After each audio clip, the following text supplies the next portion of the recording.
Sophie, not that I really want to go, but I'll go to your wedding. There's a good group of guys there, right? What? What guys are you talking about? It's obvious. I mean, is there anyone worthy of my future husband? I don't know about that. I don't know what kind of guys you like. Well, maybe there are a lot of good-looking guys, though. Really? I'm starting to think it's time for me to get married too.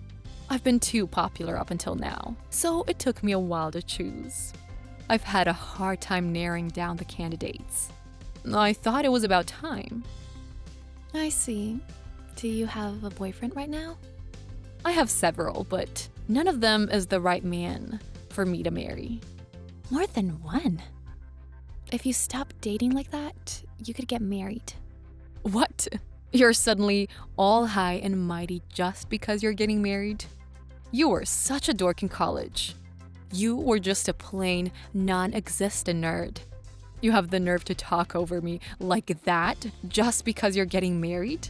It doesn't change who's more beautiful, you or me. I told you I'm done with that kind of thing. When I was in college, I had just moved out of a small town. But I'm happy now, so I don't really care. I don't mean to sound superior. So what does your husband do? You can tell a lot about the friends he hangs out with from his occupation. He works in construction. What? He's an architect? No, not like that. Shall I say it's construction related? Huh? So does that mean he's a construction worker? Strictly speaking, he's not, but I guess something like that. Seriously? That means he's a bottom feeder. What? Marrying a construction worker, that's so you. What do you mean by that? A construction worker is low class. I would never marry a man like that. How could you even think of marrying such a man? I don't think it's good to evaluate people by their occupation. I don't judge people like that. Even if you think so, it's rude to tell me that. You're angry because it's true. No, that's not what I meant. Well, whatever. You'll have some good-looking guys there, right? Not that I want to marry a construction worker, but I could at least have a little fun with them. Are you coming to my wedding for that reason? Don't mess with my husband's friends. What else would a construction worker be good for? Oh yeah, you're going to marry one. I feel sorry for you. That's enough. What do you want? I'll be at your wedding. You'd better find a nice guy and make sure he'll sit with me at the same table. I can't promise you that. You said disrespectful things about the construction workers. I don't want to make them feel bad by sharing a table with you. What? Are you saying that they would feel bad if they sat at the same table as me? That's not going to happen. Are you an idiot? Enough. Anyways, I appreciate you coming to my wedding, but please don't be rude to my husband's co-workers and business associates. Day of the wedding. Congratulations on your wedding. You look stunning. Thank you. You're sitting with Kiara, right? How is she? Is she alright? Did she say something rude? She's fine for now. She saw your husband's colleagues and was excited about how good looking they are. I see. That's good then. The other day I got some offensive texts from Kiara. That's why I was a little worried. I'm glad to hear that nothing is going wrong. I'm worried that she's drinking a little too much though. She's a bad drinker. I hope she doesn't drink too much. I really didn't even want to invite her. But I invited the rest of my friends.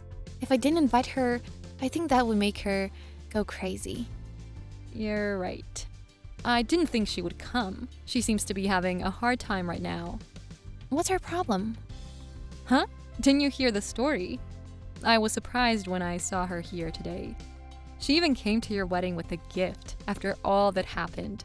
She must be desperate to find a man. Oh, what happened to her? 10 minutes later.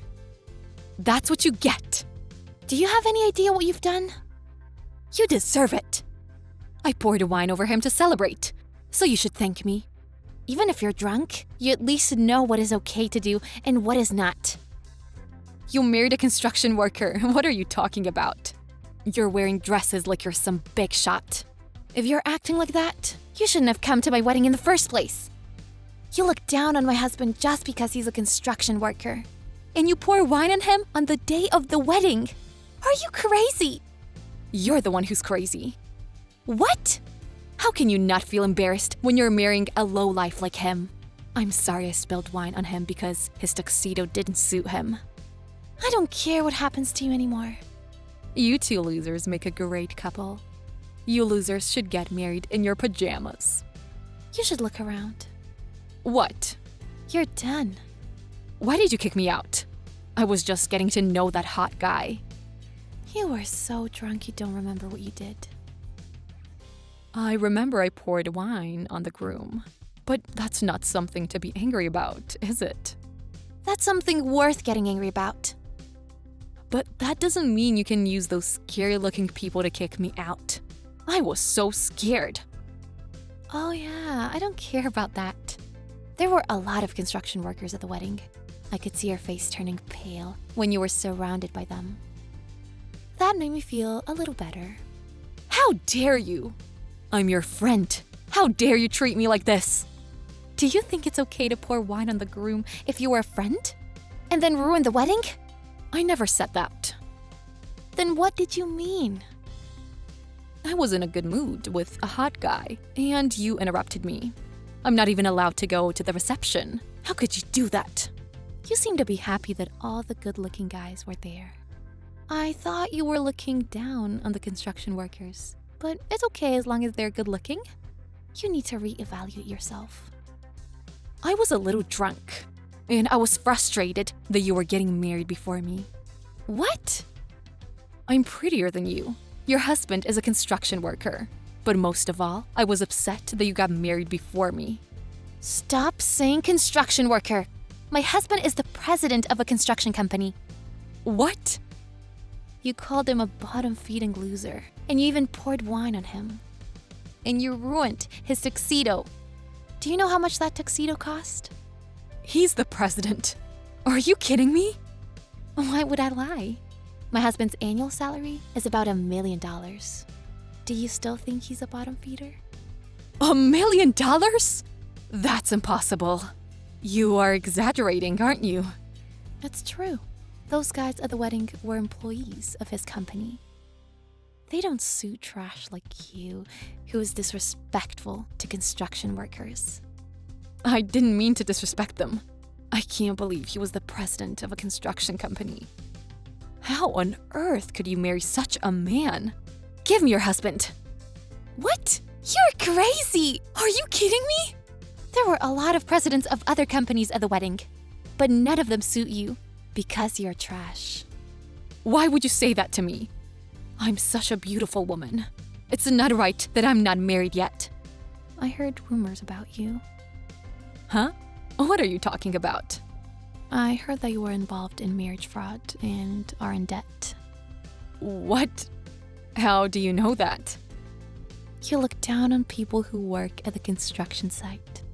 But you were tricked into a marriage scam by a man with a false background. You alone cannot repay your debt. So you were desperately looking for someone to marry. No, that's not true. I didn't think I was being scammed either. He looked rich by all accounts. I guess all scammers are like that.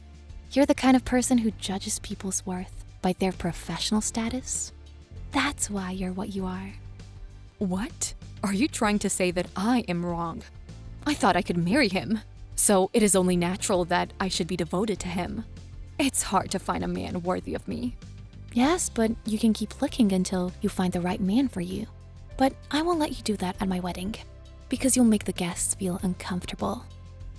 Oh no! That's terrible. I've just met a handsome man. You will miss your chance to get married, and no one will look at you anymore. I don't care about you anymore. Please don't say that. You are a cold person. Of course, after what you did to me. You're a terrible person, and you ruined my wedding. I don't even consider you a friend anymore. I mean, you and I were never that close to begin with. What? We are best friends, aren't we? You're the only one who thinks so. I didn't really want to invite you, but if I didn't, I knew you would complain. That's why I invited you to the wedding. I'm shocked that you thought that. I thought you were my only true friend. If you thought so, you shouldn't have done what you did. This is the result of you going too far. Are you going to quit being friends with me now? I never considered you a friend to begin with. Ever since we were in college, you have looked down on me, and I've had to put up with it. But from now on, you and I are done. And even if you try, you can't run away from what's about to happen. Run away? Me? Why? You ruined my wedding. So naturally, I'll demand compensation. So you can run away from that. Huh? Compensation? You're going that far. That's what you deserve. You got drunk and verbally abused my fiance and poured wine on him at our wedding. The compensation is not even enough, to be honest. His tuxedo was also very expensive. You will be charged for that as well. Sophie, I am sorry. I apologize. You forgive me, don't you? You know I don't have enough money to make that payment, right? If you don't have it, borrow it and pay for it. Don't be so cold. I am apologizing to you, so why don't you just let it go? No thanks. Your apology doesn't mean anything. You don't have to go that far. Yes, what I did was wrong. But I was drunk and I thought your husband was a construction worker. Why does his profession matter? If I'd known he was the president, I wouldn't have done that. I'm telling you to stop judging people by their profession. You look down on the construction workers like they were bottom feeders. But you're the one who was the bottom feeder, aren't you? You're lonely, knee-deep in debt, with no boyfriend and no friends. Don't ever contact me again. After that, later, Kiara was charged for the damages she had caused at Sophie's wedding. This put her in further debt. However, her current job alone was not enough to keep up with those payments, so she started working part-time at night. Her company prohibited employees from taking on side jobs though, so the company soon found out and fired her. In the end, Kiara lost her job as well, and she is now working part-time and trying to find a husband fast. However, no men seem to be approaching Kiara. Maybe her mean personality and desperation may have shown on her face. Thanks for watching our video. If you liked it, give it a thumbs up. If you didn't, give it a thumbs down so we know to do better for next time. If you enjoyed yourself, consider subscribing. And if you really enjoyed yourself, maybe consider hitting that bell icon so you never miss any of our videos. Thank you again. See you in the next one.